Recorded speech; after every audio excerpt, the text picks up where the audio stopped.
ചെറുപ്പം മുതലേ വളരെ ഭയങ്കര ആഗ്രഹമുണ്ട് ഹിഫ്ള് പഠിക്കണം. എൻ്റെ മുമ്പിൻ്റെ കാക്കു ഹിഫ്ള് പഠിച്ചിരുന്നു. അപ്പം തന്നെ ഭയങ്കര ആഗ്രഹമാണ് ഹിഫ്ള് പഠിക്കണം എന്നുള്ളത്. ഫദ്കുറൂനി അദ്കുറുകും വഷ്കുറൂലി വലാ തക്ഫുറൂൻ. 8ാം ക്ലാസ്സിൽ പഠിക്കുമ്പോഴാണ് ഞാൻ ഹിഫ്ളിന് ചേർന്നത്. 8, 9 ഈ 2 വർഷവും പിന്നെ 10ാം ക്ലാസ്സിൻ്റെ കുറച്ച് ഭാഗം എടുത്തിട്ടാണ് പഠിച്ചത്. ലൻ യനാലല്ലാഹ ലുഹൂമുഹാ വലാ ദിമാഉഹാ വലാകിൻ യനാലുഹു തഖ്വാ മിൻകും. ഒരു 4-5 മാസം കൊണ്ട് ഒരു 10 ജ്യൂസ് ബാക്കി ഉണ്ടായിരുന്നു. അൽഹംദുലില്ലാ അതും കഴിഞ്ഞു. ഈ 17-18 വയസ്സ് പ്രായത്തിലുള്ളവർക്ക് പലർക്കും സംശയമുള്ളതാണ് ആ പ്രായത്തിൽ പഠിക്കാൻ പറ്റുമോ എന്നുള്ളത്. അതിനൊരു ഉദാഹരണമായിട്ട് പറയാൻ പറ്റും. അത് ശരിയാണ്. നമുക്ക് പല ചിന്തകളും പല കാഴ്ചപ്പാട് കാര്യങ്ങളൊക്കെ ആണ് ആ ഒരു ഏജിൽ. എന്നാലും എന്താ പറയുക, ഇൻട്രസ്റ്റ് ഉണ്ടെങ്കിൽ സുഖമായിട്ട് കൊണ്ടുപോകാം. എപ്പോഴും പറയാറുള്ളത് ചെറുപ്പത്തിലേ പോയി കഴിഞ്ഞാൽ മാത്രമാണ് ഇപ്പോൾ പഠിക്കാൻ പറ്റുക എന്നതാണ് പലരുടെയും ധാരണ.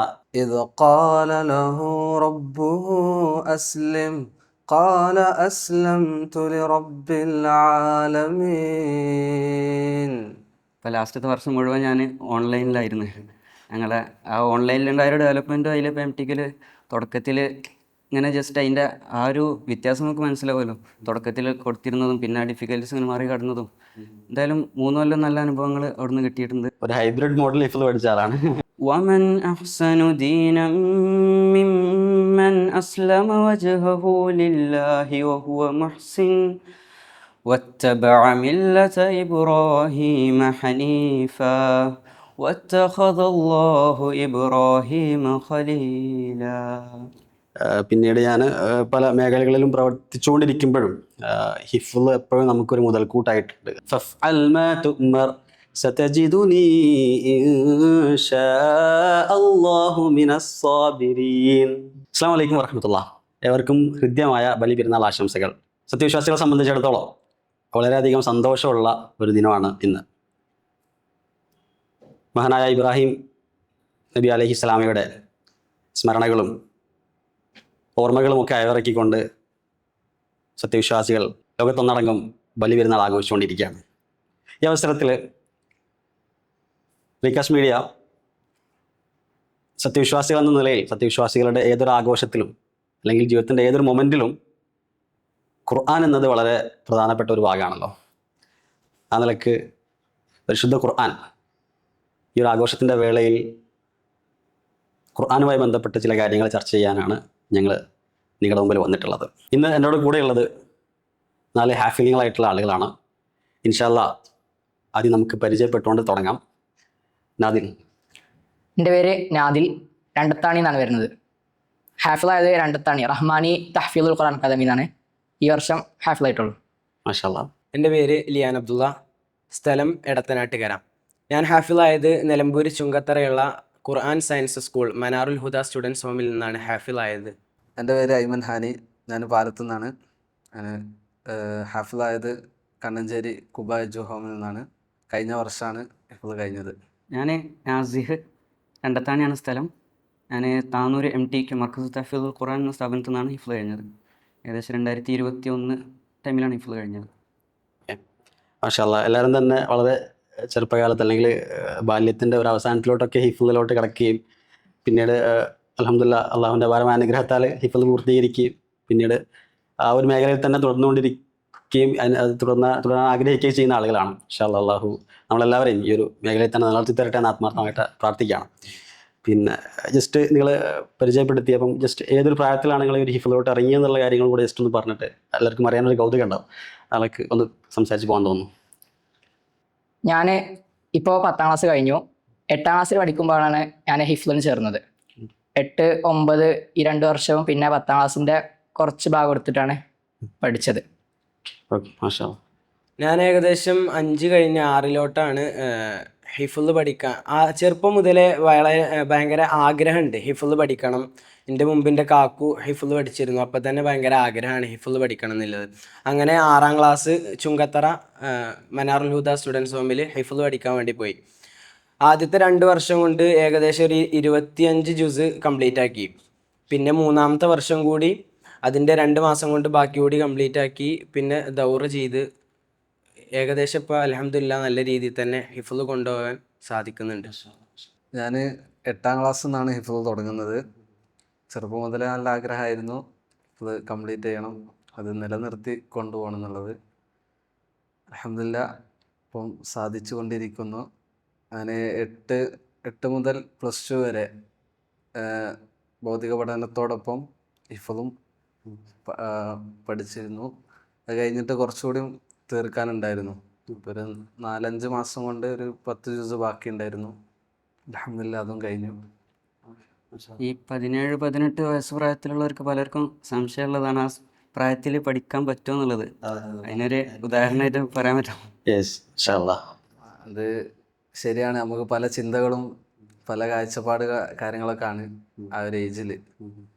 എന്നാലും എന്താ പറയുക, ഇൻട്രസ്റ്റ് ഉണ്ടെങ്കിൽ സുഖമായിട്ട് കൊണ്ടുപോകാം. എനിക്ക് തോന്നുന്നു മറ്റു ചിന്തകളേക്ക് ഒരു പരിധി വരെ ലിമിറ്റ് ചെയ്യാനും കൂടെ ഈ ഒരു പഠനം നമ്മളെ സഹായിക്കുന്നതാണ് മനസ്സിലാക്കുന്നത്. അതാണ് തീർച്ചയായും. ഇൻഷാ അല്ലാ. ഇപ്പം പ്രായം ഒരു തടസ്സമല്ല. പലപ്പോഴും പറയാറുള്ളത് ചെറുപ്പത്തിലേ പോയി കഴിഞ്ഞാൽ മാത്രമാണ് ഇപ്പോൾ പഠിക്കാൻ പറ്റുക എന്നതാണ് പലരുടെയും ധാരണ. അപ്പം ഹാനി ഏകദേശം ഒരു 16-17 വയസ്സ്. എനിക്ക് എൻ്റെ പരിചയത്തിൽ ഇതിലും പ്രായത്തിൽ മുതിർന്ന ആളുകളായിട്ട് ഹിഫ്ള് സ്വന്തമായിട്ട് ഒരു സിസ്റ്റത്തിൻ്റെ ഭാഗമല്ലാതെ തന്നെ ഹിഫ്ള് ചെയ്തിട്ടുള്ള പല ആളുകളുണ്ട്.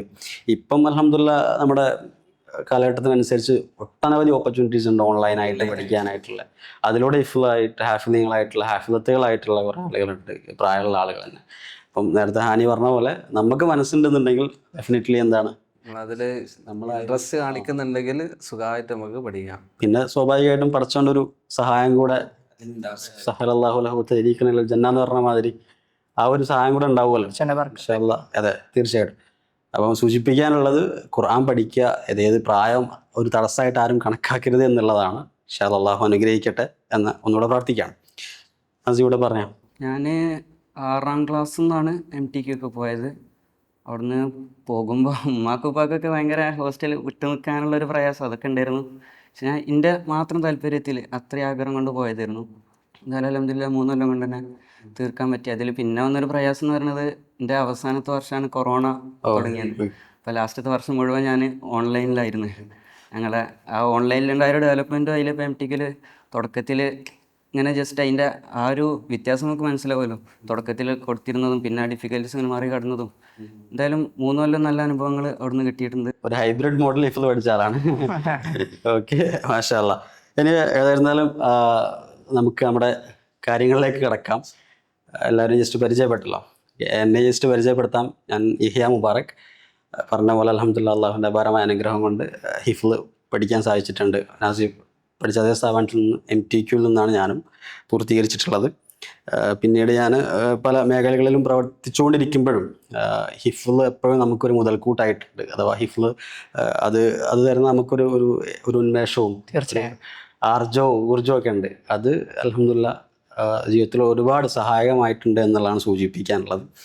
നമ്മളിപ്പം ചർച്ച ചെയ്തുകൊണ്ടിരിക്കുന്നത് ഇബ്രാഹിം നബി അലൈഹിസ്സലാമയുടെ നേരത്തെ സൂചിപ്പിച്ച പോലെ കുറേ ഓർമ്മകൾക്കിടയിലൂടെയാണ് നമ്മൾ കടന്നു പോയിക്കൊണ്ടിരിക്കുന്നത്.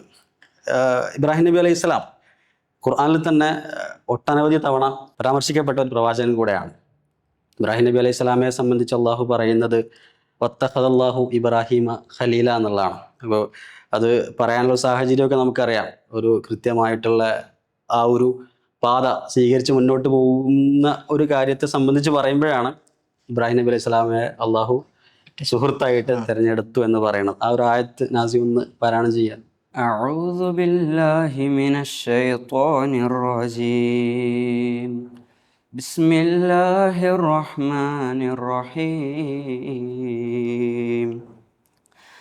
ومن أحسن دينا ممن أسلم وجهه لله وهو محسن واتبع ملة إبراهيم حنيفا واتخذ الله إبراهيم خليلا. ഇവിടെ അള്ളാഹു ശരിക്ക് ഒരു യഥാർത്ഥ മുസ്ലിം എങ്ങനെയാണ്, അല്ലെങ്കിൽ ഒരു മുഅ്മിനായിട്ട് ജീവിക്കുമ്പോൾ നമ്മൾ എങ്ങനെ ആവണം എന്ന ഒരു കാര്യമാണ് അള്ളാഹു പറയണത് അല്ലേ. അവിടെ പറയണത് വത്തബഅ മില്ലത ഇബ്രാഹിമ ഹനീഫ, ഏറ്റവും ഋജുവായിട്ട് ഇബ്രാഹിം നബി അലൈഹി സ്വലാമയുടെ പാത പിന്തുടരുക. വത്തഖദല്ലാഹു ഇബ്രാഹിമ ഖലീല, വളരെ ഭയങ്കര സംഭവമാണ് അത് ശരിക്കും അല്ലേ? സുഹൃത്തായി ആ, yes. സ്വീകരിച്ചു. അള്ളാഹുവിന്റെ ഉറ്റ സുഹൃത്തായിട്ട് അല്ലേ? ഒരാളെ സ്വീകരിക്കുക എന്ന് പറയുമ്പം ഓക്കെ, നമ്മളൊക്കെ ലൈഫിൽ ഫ്രണ്ട്സ് ഉണ്ട്. ഫ്രണ്ട്സിന് കുറേ ക്രൈറ്റീരിയ വെക്കാറുണ്ട് നമ്മൾ. അപ്പം നമ്മളെല്ലാ ക്രൈറ്റീരിയാസും ഒത്താലാണ് ആക്ച്വലി എന്ത് ചെയ്യുക, നമ്മൾ ഒരാളെ ഫ്രണ്ടായിട്ട് ആക്സെപ്റ്റ് ചെയ്യുള്ളൂ അല്ലേ? അപ്പോൾ അള്ളാഹു ഒരാളെ ഫ്രണ്ടായിട്ട് ആക്സെപ്റ്റ് ചെയ്തിട്ടുണ്ട് എങ്കിൽ അതിൻ്റെ ഒരു എന്താ പറയുക, ഭയങ്കര സംഭവമാണ്. അതെ, എന്താ പറയേണ്ടത് അറിയില്ല, അത്രയും അതിൻ്റെ ഒരു അർത്ഥവ്യാപ്തി എന്നൊക്കെ പറയാം, അത് ഭയങ്കരമാണ് എന്നാണ് മനസ്സിലാക്കുക. അപ്പോൾ സ്വാഭാവികമായിട്ടും എന്തുകൊണ്ടായിരിക്കും എന്നുള്ള ചോദ്യം വരില്ലേ? ഓക്കെ, നമുക്ക് നമ്മുടെ ക്രൈറ്റീരിയ എന്ന് പറഞ്ഞാൽ വളരെ ലളിതമായിട്ടുള്ള ക്രൈറ്റീരിയകളായിരിക്കും. ഓക്കെ, പടച്ചോൻ്റെ ഒരു ഫ്രണ്ട് ആവണമെന്നുണ്ടെങ്കിൽ അതെന്തുകൊണ്ടായിരിക്കും എന്നുള്ള ചോദ്യമുണ്ട്. അപ്പം അതിനും ശരിക്കും ഖുർആൻ തന്നെ അതിൻ്റെ ഒരു ഉത്തരം തരുന്നുണ്ട് എന്നുള്ളതാണ്. ഹാനി ഒന്ന് ആയത്തൊന്ന് താവും.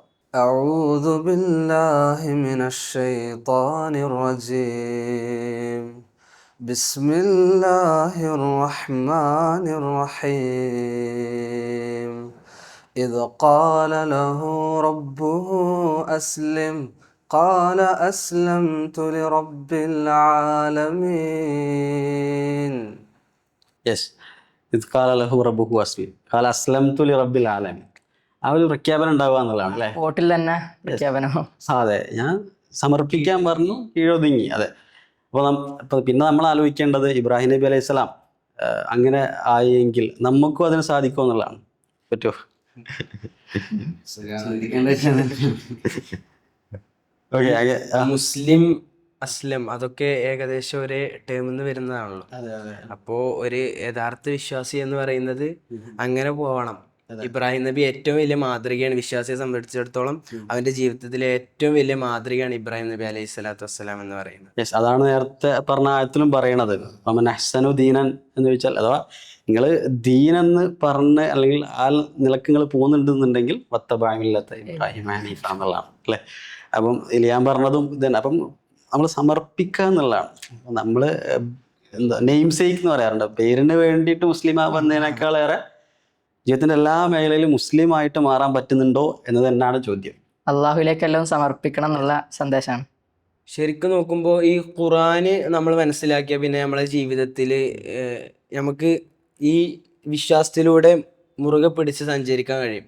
അതാണ് ഇബ്രാഹിം നബി അലൈഹി സ്വലാത്തു വസ്സലാമയുടെ ചരിത്രം ഇങ്ങനെ മനസ്സിലാക്കുമ്പോൾ അള്ളാഹു എന്താണോ കൽപ്പിച്ചത് അത് നമ്മൾ ജീവിതത്തിൽ ഉൾക്കൊണ്ടുകൊണ്ട് ജീവിച്ചാൽ നമുക്ക് യഥാർത്ഥ വിശ്വാസമായി ജീവിക്കാൻ കഴിയുന്നതാണ് ഇബ്രാഹിം നബി അലൈഹി സ്വലാത്തു നമ്മൾ വസ്സലാമയുടെ ഇബ്രാഹിം നബി അലൈഹി ഇസ്ലാമിൻ്റെ ജീവചരിത്രം ഒന്നാകെ പഠിക്കുമ്പോഴും ആ ഒരു പാഠം തന്നെയാണ് നമുക്ക് കിട്ടുന്നത്.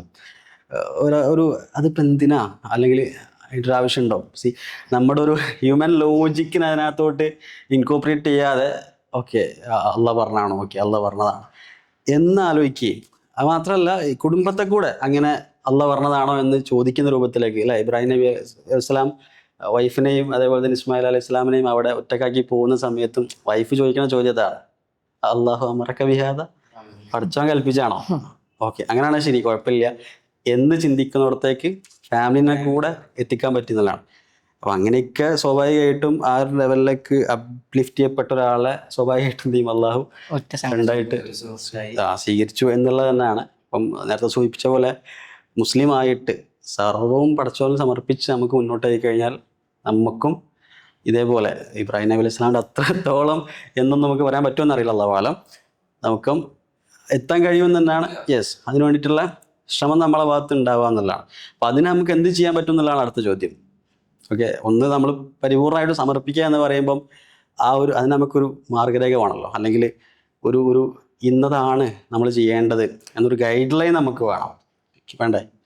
തീർച്ചയായിട്ടും വേണ്ടി വരും. മനുഷ്യരെന്ന നിലയിൽ അങ്ങനെ ഒരു ഐഡിയോളജിയോ അല്ലെങ്കിൽ ഒരു ബേസ് ഉണ്ടെങ്കിൽ മാത്രം മുന്നോട്ട് പോകാൻ പറ്റും എന്നുള്ളതാണ്. അപ്പോൾ ആ നിലക്ക് നോക്കുന്ന സമയത്ത് നമ്മുടെ മുമ്പിലുള്ളൊരു ബേസ് അല്ലെങ്കിൽ നമ്മുടെ മുമ്പിലുള്ളൊരു മാനുവൽ എന്ന് പറയാൻ പറ്റുന്നത് ഖുർആൻ തന്നെയാണ് അല്ലേ? ബഖറയിലെ 2-ാമത്തെ ആയത്തിൽ പറയുന്നുണ്ട്. യെസ്, ദാലികൽ കിതാബു ലാ റൈബ ഫീഹി ഹുദൽ ലിൽ മുത്തഖീൻ അല്ലേ?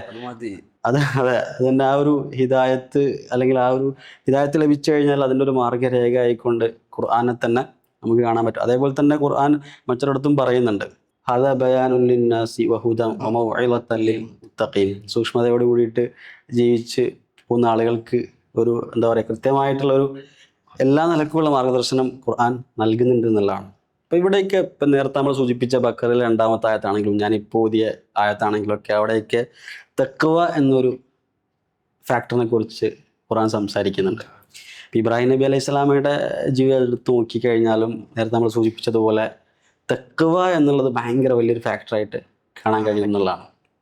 ഇപ്പം നമ്മൾ ആ ബലികർമ്മം, നമ്മളിപ്പോൾ ബലിപെരുന്നാൾ സുദിനത്തിലാണല്ലോ സംസാരിച്ചുകൊണ്ടിരിക്കുന്നത്. അപ്പോൾ ബലികർമ്മവും ശരിക്കും നല്ലൊരു പരീക്ഷണമായിരുന്നു അല്ലേ? നമുക്ക് അള്ളാഹു പറഞ്ഞു. അപ്പോൾ അത് മകനോട് പറഞ്ഞപ്പോഴും അത് ഫാമിലിയിലും കൂടിയും ആ ഒരു രീതിയിലേക്ക് കൊണ്ടുവരാൻ കഴിഞ്ഞു. നേരത്തെ നമ്മൾ സൂചിപ്പിച്ച പോലെ തന്നെ നേരത്തെ നമ്മൾ വൈഫിൻ്റെ കേസ് പറഞ്ഞു, ഇപ്പം മോൻ്റെ കേസിലും അങ്ങനെ തന്നെയാണ്. അപ്പം അവിടെ അള്ളാഹു ശരിക്കും മോനെ പോയിട്ട് അത് വേറൊരു കാര്യം പറഞ്ഞൊരു ചിന്ത ഇല്ല. കാരണം വേറെ കാര്യം കൂടെ നമ്മൾ ആലോചിക്കേണ്ട, വേറൊരു ചോദ്യം അവിടെ ചോദിക്കണല്ലോ, അള്ള കൽപ്പിച്ചതാണോ? മാത്രമല്ല നമ്മൾ അവിടെ ആലോചിക്കേണ്ട ഒരു സാധനം വെച്ച് കഴിഞ്ഞാൽ ഒരാൾക്ക് സന്താന സൗഭാഗ്യം ഉണ്ടാവുക എന്നുള്ളത് വലിയൊരു അനുഗ്രഹമാണ്. അത് ഇബ്രാഹിം നബി അലൈഹി ഇസ്ലാമിന് കിട്ടുന്നതിൽ വേറെ പ്രത്യേകത ഉണ്ട്. കുറേ വെയിറ്റ് ചെയ്തിട്ടാണ്, വളരെ വാർദ്ധക്യത്തിൻ്റെ അവസ്ഥയിലാണ് എന്ത് ചെയ്യണത്, സന്താനം കിട്ടുന്നത്. അങ്ങനെ സന്താന സൗഭാഗ്യം ഉണ്ടായിട്ട് അങ്ങനത്തെ കിട്ടിയിട്ടുള്ളൊരു മകനെ പോയിട്ട് അല്ലെങ്കിൽ ബലിയിറക്കണം എന്ന് പറയുമ്പോൾ പോലും അവിടെ എന്ത് ചെയ്യുന്നില്ല, ചിന്തയില്ല. ഒന്ന് എന്തായിരിക്കും ഇപ്പം ഞാൻ ഇത്രയും കഷ്ടപ്പെട്ട് കുറേ പ്രാർത്ഥിച്ച് അള്ള നന്ന ഇപ്പം ഇതിനാണോ എന്ന ആ ഒരു തോട്ട് വരുന്നില്ല. മകനായിട്ടുള്ള ഇസ്മായിൽ അലൈഹി സ്വലാമിൻ്റെ അടുത്ത് പോകുമ്പോഴും അദ്ദേഹം പറയണതും വളരെ എന്താ പറയുക, ഹൃദ്യമായിട്ടുള്ളൊരു മറുപടിയാണ്. ഓക്കെ, അദ്ദേഹം ചോദിക്കുന്നില്ല എന്തിനാപ്പോൾ അതിനാണിപ്പോൾ നിങ്ങൾ കഷ്ടപ്പെട്ട് എന്നെ വളർത്തിയതിനാണോ എന്നും ചോദിക്കുന്നില്ല. അവിടെയും അള്ളാഹുവിൻ്റെ നിർദ്ദേശമാണ്. അതെ, അത് ആക്സെപ്റ്റ് ചെയ്ത് ചോദിക്കുന്ന ചോദ്യം എന്നുള്ളത് ഫഫ്അൽ മാ തുഅ്മർ സതജിദുനി ഇൻഷാ അല്ലാഹു മിനസ് സാബിരീൻ എന്നാണ്. ഓക്കെ, ശരി, നിങ്ങൾ പറഞ്ഞ പോലെ ചെയ്തോളി, നമുക്ക് ഇൻഷാ അല്ലാഹ് എന്ത് ചെയ്യാം അവിടെ വെച്ച് കാണാം എന്ന് ആ ഒരു മറുപടിയിലേക്ക് ആ മോനെപ്പോലും എത്തിക്കുന്ന തരത്തിലുള്ള കൃത്യമായിട്ടുള്ളൊരു പാരൻറ്റിങ് സ്റ്റൈലൂടെ അവിടെ ഉണ്ട് എന്നുള്ളത് നമ്മൾ ചേർത്ത് വായിക്കണം എന്ന് സൂചിപ്പിക്കുകയാണ്. അപ്പോൾ നമ്മൾ പറഞ്ഞു വന്നത് ഇബ്രാഹിം അലൈഹി സ്വലാം ഇസ്മായിൽ അലൈഹി സ്വലാമെ ബലി അറക്കാൻ കൽപ്പിക്കപ്പെടുന്നത് പോലും ഒരു പരീക്ഷണമാണ്. അത് തൻ്റെ സൂക്ഷ്മത എത്രത്തോളം ഉണ്ട് അതിൽ അദ്ദേഹം വിജയിക്കുകയാണ്. ഇനി നമ്മളെ നാട്ടിലും ബലികർമ്മം നടന്നുകൊണ്ടിരിക്കുകയാണ്. അപ്പം അതിൻ്റെയും ഒരു ലക്ഷ്യമായിക്കൊണ്ട് ഖുർആൻ പറയുന്നതും അത് തന്നെയാണ് അല്ലേ? ആയത്ത് സൂറ ഹജ്ജിൽ നമുക്ക് കാണാൻ കഴിയും. അതിലൊന്ന് പാരായണം ചെയ്യാമോ? അള്ളാഹുടെ പറയാണ്, അഊദു ബില്ലാഹി മിനശ് ശൈത്വാനിർ റജീം ബിസ്മില്ലാഹിർ റഹ്മാനിർ റഹീം ലൻ യനാലല്ലാഹ ലുഹൂമുഹാ വലാ ദിമാഉഹാ വലാകിൻ യനാലുഹു തഖ്വാ മിൻകും. അതെ, ലൻ യനാലല്ലാഹു ലുഹൂമുഹ, അതിൻ്റെ ഒരു മാംസമോ അല്ല എന്താ പറയുക രക്തമൊന്നുമല്ല അള്ളാഹുവിന് ആവശ്യം, ബട്ട് നിങ്ങളുടെ തഖ്വ അല്ലേ, വാട്ട് യു ഫീൽ ഇൻസൈഡ്. നമുക്ക് സഹിക്കാനുള്ള ഒരു കഴിവ്, അത് മാത്രമാണുള്ളത് പരീക്ഷ. നമുക്കിപ്പോൾ പലയിടത്തും കാണുന്നത് ഈ ചാരിറ്റി പ്രവർത്തനമായിട്ട് മാറുണ്ടോ എന്നുള്ള തരത്തിൽ പോലും പല പരസ്യങ്ങളും കാണുന്നുണ്ട്. പക്ഷെ അതിനേക്കാൾ അള്ളാഹു പ്രാധാന്യം നൽകുന്നത് നമ്മുടെ സഹിക്കാനുള്ള ഒരു മനസ്കതിയും. അതിൻ്റെ നമുക്ക് സ്വാഭാവികമായിട്ടും ആ ഒരു ബലിമൃഗത്തോട് ഉണ്ടാകുന്ന ഒരു അറ്റാച്ച്മെൻ്റ് ഒക്കെ ഉണ്ടാവണം.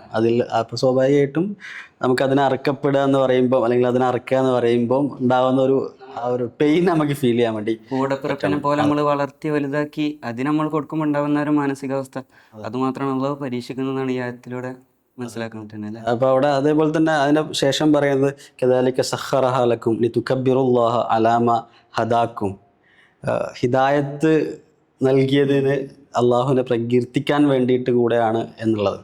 ഈ ഹിദായത്ത് എന്നുള്ള ടേമും ഇബ്രാഹിം നബി അലൈഹി സ്വലാമിൻ്റെ ജീവിതം എടുത്ത് പരിശോധിക്കുമ്പോഴാണെങ്കിലും നമ്മുടെ ജീവിതം അല്ലെങ്കിൽ നമ്മുടെ ഒരു റിയൽ ലൈഫ് സിനാരിയോയിലേക്ക് വരുമ്പോഴൊക്കെ തന്നെ ഹിദായത്തിന് വലിയൊരു ഇമ്പോർട്ടൻസ് ഉണ്ടെന്നാണ് മനസ്സിലാക്കാൻ പറ്റുക. ഖുർആൻ തന്നെ പറയുന്നുണ്ട് ഹിദായത്ത് എന്ന് പറഞ്ഞത് എല്ലാവർക്കും കിട്ടുന്നൊരു സംഗതിയല്ല അല്ലേ. യളില്ലാഹു മയ്യശ വയഹ്ദി മയ്യശ, ആ ഒരു പടച്ചവൻ്റെ ഒരു തീരുമാനം ഉണ്ടാവുക, ഇഷ്ടം ഉണ്ടാവുക എന്നുള്ളത്, ആ ഉദ്ദേശം കിട്ടുക എന്നുള്ളത് തന്നെ വലിയൊരു കാര്യമാണ്. അപ്പം അതിന് വേണ്ടിയിട്ട് നമ്മൾ ശ്രമിച്ചുകൊണ്ടിരിക്കണം എന്നുള്ളതാണ്. പിന്നെ ഹിദായത്ത് കിട്ടിക്കഴിഞ്ഞാൽ എന്താ ചെയ്യേണ്ടതെന്നുള്ളതാണ് ലിതുകബ്ബിറുല്ലാഹ അലാ മാ ഹദാക്കും അല്ലേ, അല്ലാഹുവെ പ്രകീർത്തിക്കണം. യെസ്, ഇതേ ഒരു സംസാരം തന്നെയാണ് ശരിക്കും നമ്മൾ പിന്നെ നമ്മുടെ റമദാനിനെ കുറിച്ച് സംസാരിച്ച റമദാൻ എന്നുള്ള ആ ഒരു ആയത്തിൻ്റെ അവസാനത്തിലോട്ടും പറയുന്നത് ഇതേ ഒരു കാര്യം തന്നെ. അപ്പം സത്യവിശ്വാസിയെ സംബന്ധിച്ചിടത്തോളം ഒരു നന്മ ഉണ്ടായിക്കഴിഞ്ഞാൽ അല്ലെങ്കിൽ ഒരു വലിയൊരു അവസരം വന്നു കഴിഞ്ഞാൽ അള്ളാഹുവിനെ പ്രകീർത്തിക്കുക എന്നത് തന്നെയാണ് ചെയ്യാനുള്ളത്. ആ നിലക്കൂടെ നമ്മുടെ ആഘോഷങ്ങൾ മാറേണ്ടതുണ്ട് എന്നാണ് സൂചിപ്പിക്കാനുള്ളത്. അപ്പോൾ നമ്മളെ സംബന്ധിച്ചിടത്തോളം നമ്മുടെ ലൈഫിൽ ഇപ്പം ആഘോഷം, ഇപ്പോൾ നമ്മുടെ നാട്ടിലൊക്കെ ആഘോഷങ്ങൾ പല രൂപത്തിലുണ്ട്, പല രൂപത്തിലുമാണ് ആഘോഷങ്ങൾ, പല കോലത്തിലും. അന്നത്തെ കാലത്ത് എന്തൊക്കെ നമ്മൾ സെലിബ്രേഷൻ മൂഡ് എന്ന് പറഞ്ഞാൽ സ്വാഭാവികമായിട്ട് നമ്മളെ മനസ്സിലാക്കുകയാണെങ്കിലും കടന്നു വരുന്ന ഒരു പിക്ചർ ഉണ്ട്. എന്നാൽ ഇസ്ലാമിൻ്റെ ഒരു സെലിബ്രേഷൻ എന്നുള്ളത് വേറൊരു മൂഡാണ്. അതെ അതെ. ഓക്കെ, അപ്പോൾ അത് അള്ളാഹുവിനെ കുറിച്ചുള്ള സ്മരണയും കാര്യങ്ങളൊക്കെ ആയിട്ട് അങ്ങനെ പോകുന്നതാണ്.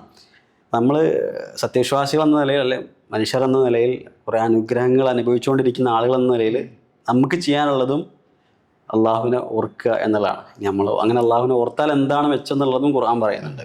أعوذ بالله من الشيطان الرجيم. بسم الله الرحمن الرحيم. فاذكروني أذكركم واشكروا لي ولا تكفرون. ഫദ്കുറൂനി അദ്കുറുക്കും. നിങ്ങൾ വലിയ പ്രതീക്ഷയാണ്. അള്ളാഹുവിനെ ഓർക്കുക, അപ്പോ അള്ളാഹു നമ്മളെ ഓർക്കും. അത് കഴിഞ്ഞിട്ട് പറയുന്നത് നിങ്ങൾ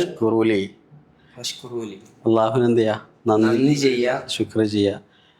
വലാ തക്ഫുറൂൻ, നിങ്ങൾ എന്ത് ചെയ്യരുത്, നന്ദികേട് കാണിക്കരുത്.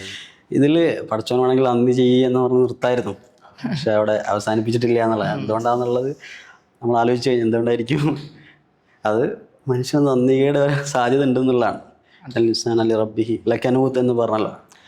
അപ്പം അത് വന്നു പോകാൻ സാധ്യത ഉണ്ട് കേട്ടോ, അത് വരരുതിട്ടോ എന്ന് അള്ളാഹു എന്ത് ചെയ്യാണ് അവിടെ സ്പഷ്ടമായിട്ട് പറഞ്ഞ് മനസ്സിലാക്കി തരാണ്. ഈ ആയത്തിൽ പറഞ്ഞത് ഇപ്പോൾ പഠിച്ചവനെ ഓർക്കുക എന്നുള്ളത് അത് നമുക്കിപ്പോൾ അത്ര പ്രയാസമുള്ള കാര്യങ്ങളൊന്നും അല്ലല്ലോ. നമ്മുടെ ജീവിതത്തിൽ ഇപ്പോൾ ഏത് സന്ദർഭത്തിലും പഠിച്ചവനെ ഓർക്കുക എന്നുള്ളത്, പക്ഷെ അതുപോലും പലപ്പോഴും നമ്മൾ വിട്ടുപോകുന്നുള്ളത്.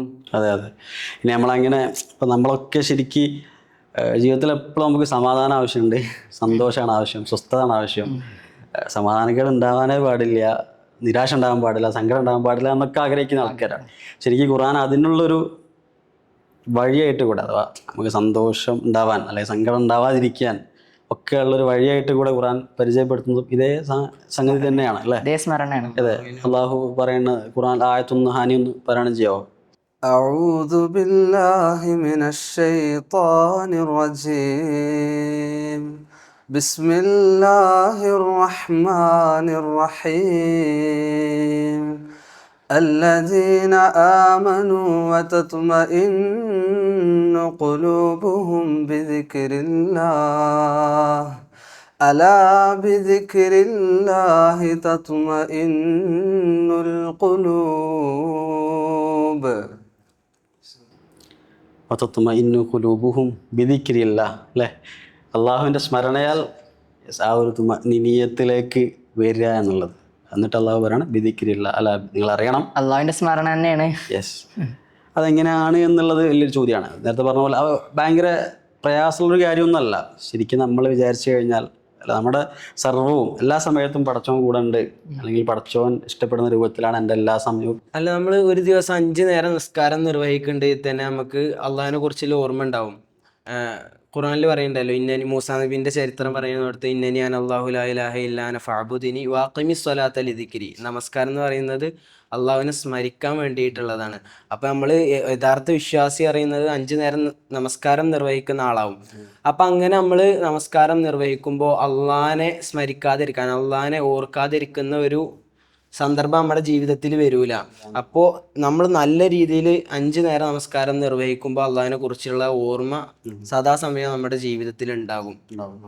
ഞാൻ പറഞ്ഞത് വലിയൊരു പോയിന്റാണ്. സത്യവിശ്വാസികളെ നമ്മെ സംബന്ധിച്ചിടത്തോളം 5 നേരം നമസ്കരിക്കുക എന്നുള്ളത് വളരെ പ്രധാനപ്പെട്ട ഒരു കാര്യമാണ്. അഖിമി സ്വലാത്ത ലിദിക്രി, പടച്ചോനെ സ്മരിക്കാൻ വേണ്ടിയിട്ടാണ് നമ്മൾ നിസ്കരിക്കുന്നത്. നമ്മളെയൊക്കെ നിസ്കാരം എന്തിനു വേണ്ടിയിട്ടാണ് എന്നുള്ളത് നമ്മളൊരു പുനർചിന്തനം നടത്തണം. പടച്ചോനെ കുറിച്ചുള്ള സ്മരണ നടക്കാറുണ്ടോ എന്നുള്ളത് ഇൻഷാ അല്ലാഹ് ആ രൂപത്തിൽ തന്നെ ആവാൻ വേണ്ടിയിട്ട് നമ്മൾ ശ്രദ്ധിക്കണം എന്നുള്ളതാണ്. അതിന് ഞാൻ ഒരാളോടെങ്കിലും സംസാരിച്ചപ്പോഴേ നിസ്കാരത്തിൽ ശ്രദ്ധ കിട്ടാനൊക്കെ എന്താ ചെയ്യുക എന്നൊക്കെ ചോദിച്ചു. അപ്പോൾ ഇങ്ങനെ റെഗുലറായിട്ട് കാഷ്വലായിട്ടുള്ള സംസാരത്തിനിടയിൽ വന്നതാണ്. അപ്പം പുള്ളി പറഞ്ഞ വളരെ പ്രധാനപ്പെട്ടൊരു പോയിന്റ്, അപ്പം നിങ്ങൾ ജീവിതത്തിൽ വളരെ ഇമ്പോർട്ടൻ്റ് ആയിട്ടുള്ള ഒരു കാര്യം ചെയ്യണമെന്ന് വിചാരിക്കുക. നിങ്ങൾ പ്രൊഫഷണൽ ആയിക്കോട്ടെ, അല്ലെങ്കിൽ നിങ്ങൾ ഫാമിലിയിൽ ഒരു ഫങ്ഷൻ വരികയാണ്, നിങ്ങൾ പിന്നെ ആ ഒരു നിങ്ങൾ അതുമായിട്ട് ബന്ധപ്പെട്ട് എന്തെങ്കിലും കാര്യം ചെയ്യാൻ വേണ്ടിയിട്ട് നിങ്ങൾ എന്തൊക്കെ കാര്യങ്ങൾ ചെയ്യും? സ്വാഭാവികമായിട്ട് നമ്മൾ കുറേ ദിവസങ്ങൾക്ക് മുമ്പ് തന്നെ പ്ലാൻ ചെയ്യും. അപ്പോൾ അതിൽ വരാനുള്ള ചലഞ്ചസ് മുൻകൂട്ടി കാണും, അതിൻ്റെ സൊല്യൂഷൻസിനെ കുറിച്ച് കൃത്യമായിട്ട് ആലോചിക്കും. ഓക്കെ, അത് അപൂർവ ഇതിൻ്റെ പോയിൻ്റ് അതാണ്. അപ്പം നിങ്ങൾ പ്ലാൻ ചെയ്യൂല കറക്റ്റായിട്ട് ചോദിച്ചു. നിങ്ങൾ എപ്പോഴെങ്കിലും നിസ്കരിക്കുമ്പോൾ പ്ലാൻ ചെയ്ത് നിസ്കരിച്ചിട്ടുണ്ടോ എന്ന് ചോദിച്ചു. പ്ലാൻ ചെയ്തിട്ട് നിസ്കരിക്കാനാവുക. അപ്പം നിങ്ങൾ ചിലപ്പോൾ ഏത് ഓതണം എന്ന് നമ്മൾ ആദ്യം തീരുമാനിക്കുന്നതാവാം, എപ്പോൾ പള്ളിയിൽ അല്ലെങ്കിൽ എപ്പോൾ നിസ്കരിക്കണം. അപ്പം ആ നിലക്കുള്ള എല്ലാ നിലക്കുള്ളൊരു പ്ലാനിങ്ങും ഒരുങ്ങളൊക്കെ ഉണ്ടായിക്കഴിഞ്ഞാൽ സ്വാഭാവികമായിട്ട് നമുക്ക് കുറച്ചുകൂടി കോൺസെൻട്രേറ്റഡ് ആയിട്ട് നിസ്കരിക്കാൻ പറ്റുന്നതാണ്. അതിങ്ങനെ പറഞ്ഞപ്പോൾ ഓർമ്മ വന്നത് ഒരു ചരിത്രം ഉണ്ടല്ലോ, ഒരു പണ്ഡിതൻ ഹാത്തിമുൽ അസംബി റഹിമഹുല്ല, അദ്ദേഹത്തോട് ജനങ്ങളൊന്ന് ചോദിക്കുന്നുണ്ട്, എങ്ങനെയാണ് നമസ്കരിക്കാൻ നിൽക്കുമ്പോൾ എന്തൊക്കെ കാര്യങ്ങളാണ് ശ്രദ്ധിക്കാറുള്ളത് ചോദിക്കുമ്പോൾ അദ്ദേഹം പറയുന്നുണ്ട്, നമസ്കരിക്കാൻ സമയമായാൽ ഒളു എടുത്ത് നമസ്കരിക്കാൻ ഉദ്ദേശിക്കുന്ന സ്ഥലത്തേക്ക് ചെന്ന് വെക്കും. എന്നിട്ട് അതിന് ശേഷം എൻ്റെ വലത് ഭാഗത്ത് സ്വർഗവും എൻ്റെ ഇടത് ഭാഗത്ത് നരകവും, ഞാൻ നിൽക്കുന്നത് സിറാത്തിലാണെന്നും എൻ്റെ കൺമുൻപിൽ കഅബ ഉണ്ട് എന്നും ഈ നമസ്കാര ശേഷം എന്നെ പിടികൂടാൻ വേണ്ടി പുറകിൽ മലക്കുൽ മൗത്ത് ഉണ്ട് എന്നൊരു കൃത്യമായ ബോധത്തോടു കൂടി നമസ്കരിക്കും എന്ന് അദ്ദേഹം പറയുന്നുണ്ട്. അപ്പോൾ എന്നിട്ട് അവസാനം പറയുന്നത്, അങ്ങനെ നമസ്കരിച്ചിട്ടും ഈ നമസ്കാരം അള്ളാഹു സ്വീകരിക്കുമോ എന്ന കാര്യത്തിൽ ഞാൻ ഭയപ്പെടുന്നു എന്നുള്ളതാണ്. പലപ്പോഴും നമ്മളെ നമസ്കാരമൊക്കെ എടുത്ത് പരിശോധിക്കുമ്പോൾ ഭയങ്കര ഓവർ കോൺഫിഡൻസ് ആണ്, കഴിഞ്ഞു ഓക്കെ സെറ്റാണെന്നുള്ളൊരു ഇതാണ്. ഇൻഷാ അല്ലാ നബി പറഞ്ഞ്, ഇദാ ഖുംത ഫീ സ്വലാത്ത് ഫസല്ലി സ്വലാത്ത മുവദ്ദഅ, നീ നമസ്കരിക്കാൻ നിൽക്കുന്നുണ്ട് എങ്കിൽ ഇത് നിന്റെ അവസാന നമസ്കാരമാണ് എന്ന രീതിയിൽ നീ നമസ്കാരം നിർവഹിക്കുക. അങ്ങനെ നിസ്കരിക്കുമ്പോൾ അപ്പോൾ അത്രയും നമ്മൾ ആ നമസ്കാരത്തിൽ സമർപ്പിച്ചു, നമ്മുടെ ശരീരവും മനസ്സും ഒക്കെ ആ നമസ്കാരത്തിൽ സമർപ്പിച്ചു. അങ്ങനെ നമസ്കരിച്ച ഒരിക്കലും അള്ളാഹുവിനെ കുറിച്ചുള്ള സ്മരണ നമ്മുടെ ജീവിതത്തിൽ നിന്ന് വിട്ടുപോകില്ല എന്നുള്ളതാണ് ഇതിൽ നിന്നൊക്കെ നമുക്ക് മനസ്സിലാകുന്നത്. ഇന്നത്തെ കാലത്ത് ഇപ്പോൾ കുറേ ആൾക്കാരെ നമസ്കാരങ്ങൾ കാണുമ്പോൾ തന്നെ എന്താ പറയുക, ഒരു പേരിന് നിസ്കരിച്ചോ നിസ്കരിച്ച് അതിനു വേണ്ടി നിസ്കരിക്കുന്ന അതിര്. പിന്നെ നമസ്കാരങ്ങളൊക്കെ ഇപ്പോൾ കസ്റ്റമൈസ് ചെയ്ത അതിരാ, ഓരോരുത്തർക്ക് ഓരോ കളി നമ്മളൊക്കെ ഇമാമത്തൊക്കെ നിൽക്കുന്ന ആളുകളായതുകൊണ്ട് അതിൻ്റെ ഒരു അങ്ങനത്തെ ഒരു അഭിപ്രായങ്ങളൊക്കെ. അതെ, യേശുവിന് നമുക്ക് നമ്മളൊരു പറഞ്ഞു വെക്കുന്ന ഒരു കാര്യം എന്ന് വെച്ച് കഴിഞ്ഞാൽ സ്മരണ ഉണ്ടാവുക എന്നുള്ളതാണ്. അപ്പം എല്ലാ സമയത്തും ഇങ്ങനെ പഠിച്ചോണ്ട് ഓർത്തുകൊണ്ടിരിക്കാൻ പറ്റുമോ എന്നുള്ളതാണ് വേറെ ചോദ്യം. പറ്റും എന്നുള്ളതാണ്. ഇപ്പോൾ കാരണം പഠിച്ചോൻ അങ്ങനെ പറഞ്ഞിട്ടുണ്ടെങ്കിൽ അള്ളാഹു പറയുന്നുണ്ടല്ലോ, ലാ യുകല്ലിഫുല്ലാഹു നഫ്സൻ ഇല്ലാ വുസ്അഹാ, അല്ലേ? നമ്മളെ സംബന്ധിച്ചുള്ള ഒരു കാര്യം നമ്മളോട് കൽപ്പിച്ചിട്ടുണ്ടെങ്കിൽ അത് നമ്മളെ കൊണ്ട് കഴിയുമെന്നുള്ളതുകൊണ്ടാണ്. ഏതൊരു കാര്യമാണെങ്കിലും ഇപ്പം നമ്മളോട് കുറേ നന്മകൾ ചെയ്യാൻ കൽപ്പിച്ചു, തിന്മകളിൽ നിന്ന് വിട്ടു നിൽക്കാൻ കൽപ്പിച്ചു. പലപ്പോഴും ജീവിതത്തിലെ പല ഘട്ടങ്ങളിലും ചില കാര്യങ്ങൾ ചെയ്യുന്നതിനേക്കാളേറെ ചെയ്യാതിരിക്കാൻ ഭയങ്കര ബുദ്ധിമുട്ടുള്ള ഘട്ടങ്ങളൊക്കെ വരും. പക്ഷെ അള്ളാഹു അവിടെ കൃത്യമായിട്ട് പറയുന്നുണ്ട്, നിങ്ങൾ നന്മകൾ മുൻനിർത്തി പോവുകയാണെന്നുണ്ടെങ്കിൽ തീർച്ചയായിട്ടും അതിൻ്റെ പ്രതിഫലം അള്ളാഹു ഒരു അണുമണി തൂക്കം പോലും കുറയാതെ തരുമെന്നുള്ളത്. أعوذ بالله من الشيطان الرجيم بسم الله الرحمن الرحيم ومن يعمل من الصالحات من ذكر أو أنثى وهو مؤمن فأولئك يدخلون الجنة ولا يظلمون نقيرا. യെസ്, സംഗതി വളരെ ക്ലിയറാണ്. വേറൊരു സംശയത്തിനും സാഹചര്യം ഇല്ലാതെ അള്ളാഹു അവിടെ പറഞ്ഞു വെക്കുകയാണ്. ആണാവട്ടെ പെണ്ണാവട്ടെ അവിടെ ഒരു പിന്നൊരു ഡിസ്ക്രിമിനേഷനോ കാര്യങ്ങളോ ഒന്നുമില്ല. ഇപ്പോൾ മുഅ്മിനാണ്, ഈമാൻ ഉണ്ടാവുക, സൽക്കർമ്മങ്ങൾ പ്രവർത്തിക്കുക, അള്ളാഹു ഒരു അനീതിയും കാട്ടാതെ എന്ത് ചെയ്യും, സ്വർഗത്തിൽ പ്രവേശിപ്പിക്കും എന്നുള്ളതാണ്. തീർച്ചയായിട്ടും തരുന്നു. നമ്മൾ ശരിക്ക് ഇപ്പം നമ്മൾ എന്തുകൊണ്ട് ഈ പറഞ്ഞ പോലെ കുറച്ച് സാക്രിഫൈസ് ഒക്കെ ചെയ്ത്, അല്ലെങ്കിൽ ഡെഫിനറ്റ്ലി സാക്രിഫൈസ് ഉണ്ട്. ഒരു മുസ്ലിം ആയിട്ട്, അല്ലെങ്കിൽ നേരത്തെ നമ്മൾ പറഞ്ഞ പോലെ മുസ്ലിം എന്ന നിലയ്ക്ക് തന്നെ അസ്ലം തുലി റബ്ബിൽ ആലമീൻ എന്ന് പറഞ്ഞിട്ട് ജീവിക്കുക എന്നുള്ളത് കുറച്ച് സാക്രിഫൈസ് ഉള്ള കാര്യം തന്നെ, കുറച്ച് കഷ്ടപ്പാടുള്ള കാര്യം തന്നെയാണ്. നമ്മൾ എന്തിന് കഷ്ടപ്പെടണം എന്നുള്ളതിൻ്റെ ഉത്തരം കൂടെ നമുക്ക് യഥാർത്ഥത്തിൽ എന്ത് ചെയ്യുന്നുണ്ട്, ആ ഒരു ആയത്തിൽ നിന്ന് കിട്ടുന്നുണ്ട്. ഉത്തരം അള്ളാഹു തരുന്നതോടൊപ്പം തന്നെ നമുക്ക് ജീവിതത്തിൽ മുന്നോട്ട് ഊർജ്ജമാവുന്ന വേറെയും ഒട്ടനവധി ആയത്തുകൾ, അല്ല നമ്മൾ ഇത്തരം കഷ്ടപ്പാടുകളും അല്ലെങ്കിൽ ബുദ്ധിമുട്ടുകളൊക്കെ സഹിച്ച് പിന്നെ നിങ്ങൾ മുന്നോട്ട് പോകുമ്പോൾ ഒരിക്കലും നിങ്ങൾക്ക് പല കാര്യങ്ങളും ചെയ്യാത്തതിലോ അല്ലെങ്കിൽ ലഭിക്കാത്തതിലോ ഉള്ള നിരാശ നിങ്ങൾക്ക് ആവശ്യമില്ല എന്നും അത് വളരെ കൃത്യമായിട്ട് നമ്മൾ പറയുന്നുണ്ട്. ഹാനി ആയത്തൊന്നും മതി. സൂറ സുമറിലെ 53-ാമത്തെ ആയത്തിൽ അള്ളാഹ് പറയാണ്, അഊദു ബില്ലാഹി മിനശ് ശൈത്വാനിർ റജീം ബിസ്മില്ലാഹിർ റഹ്മാനിർ റഹീം ഖുൽ യാ ഇബാദിയല്ലദീന അസ്റഫൂ അലാ അൻഫുസിഹിം ലാ തഖ്നതൂ മിർ റഹ്മത്തില്ലാഹ് لا تقنطوا من رحمة الله إن الله يغفر الذنوب جميعا إنه هو الغفور الرحيم. അവിടെ ലാ തഖ്നതു മിൻ റഹ്മത്തില്ലാഹ്, അള്ളാഹുവിൻ്റെ കാരുണ്യത്തെ തൊട്ട് നമ്മൾ നിരാശരാവേണ്ട ആവശ്യമില്ല. ഇപ്പം നമ്മൾ യെസ്, ഇത്രയും നേരം നമ്മൾ സംസാരിച്ചത് നന്മ ചെയ്യുമ്പോൾ ഉള്ള ഗുണങ്ങളെ സംബന്ധിച്ചും നമുക്ക് കിട്ടുന്ന കാര്യങ്ങളെ സംബന്ധിച്ചൊക്കെയാണ്. അതിനൊരു എതിർവശം ഉണ്ടല്ലോ. നമ്മൾ സ്വാഭാവികമായിട്ടും എന്ത് ചെയ്യാം, തിന്മകൾ ചെയ്തു പോയേക്കാം. അപ്പം അങ്ങനെയാണെങ്കിൽ എല്ലാം കഴിഞ്ഞു എന്നാണോ? അല്ല, അങ്ങനെ അല്ല.